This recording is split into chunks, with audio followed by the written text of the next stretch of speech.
Hey guys, I wanted to make a quick video just because the more I start playing with my gear and my Gear 360 and that I just joined, start posting in the Reddit subreddit for the Gear 360, I noticed that when I looked it up, because a lot of people had issues with overheating, I had the same thing happen, and I was recording in my basement, which was a nice like 72 degrees, and only got about 20 minutes of shooting at 4K, 25 minutes, and it overheated and shut off.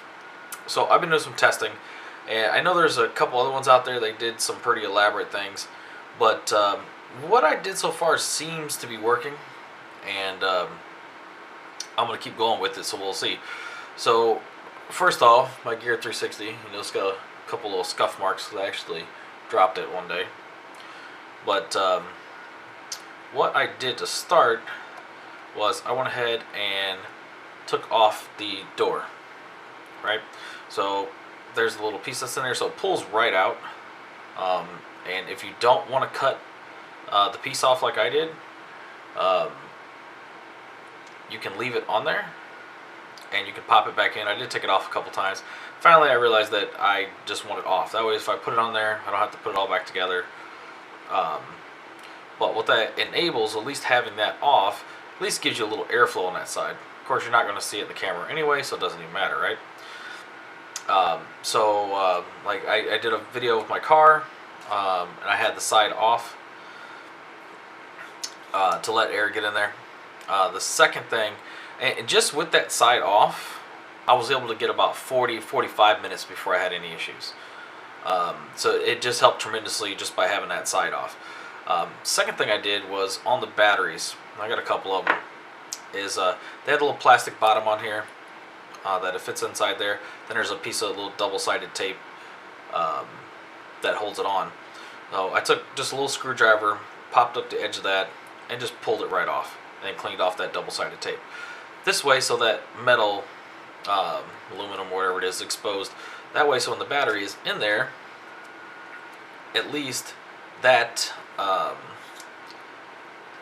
that is exposed and will allow it to cool even better, right? So when air hits that, it cools better than it will hitting that plastic. I did both my batteries like that. And then, so I thought about doing, which I actually ordered it today, the little heat sinks that go for Raspberry Pi. They have a little double-sided tape on those. They're adhesive heat transferring tape, and they're used for the Raspberry Pi, so you can put them on the GPU, at least the smaller ones. And I figure I can take one or two of those, cut them in half with the Dremel, and put them on the back of here, just to make like a little heat sink on the back. Obviously avoiding the clip on the battery holder. But if I'm gonna leave the side off, then what does it matter, right? I just want to get that cooling. And those two things so far have helped me tremendously, and I assume once I have the little heat sink on there too, that's gonna really help, right? Because the battery is what gets super hot. The next thing was I noticed a lot of people saying about charging, right? Because you can't charge, you can't run the device without the battery in, even if you plugged it in. But what I did find, and I don't see a lot of people talking about it, was I was able to record, I was up to 4 hours recording by doing my heat stuff so it didn't overheat. I mean, it still got pretty warm, but it didn't overheat. And then I connected, so that's with the battery in, and then I connected my Anchor, this is a 10,000 milliamp external battery is all it is. Hooked it up to the Android side, which puts out the 2.1 amps.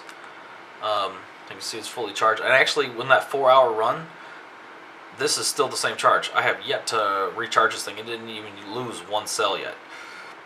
And I just plugged it in along with the side, and in the status in the app, it told me that it was not charging, but yet this Anchor only stays on when it's supplying power to something, and it never shut off. So I was like, okay. After 4 hours of recording, both batteries were still at 100%. So it worked. And so yeah, I'm gonna attach this to my tripod somehow. Maybe even get a smaller one. This one's pretty ginormous, but that did work. But nonetheless, with those couple mods, I found I can record for a very long time. I will do an update once I do have the heat sinks. I think they come in tomorrow, but I don't see why that wouldn't work. As long as you're in a room that's got some ventilation going on, it shouldn't be that bad.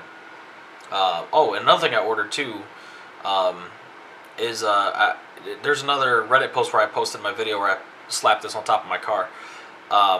You can see the cable that I plugged in to charge it while I was doing that, and it came out of here and it shot out the side, and went down into my window.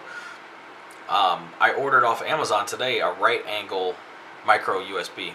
So I'll be able to pop that bad boy in there. It'll barely just turn, go down. That way you won't even see it, because I'll run it the side of the tripod, and that'll take care of that. So hopefully these little cool things will help extend the life of this a little bit.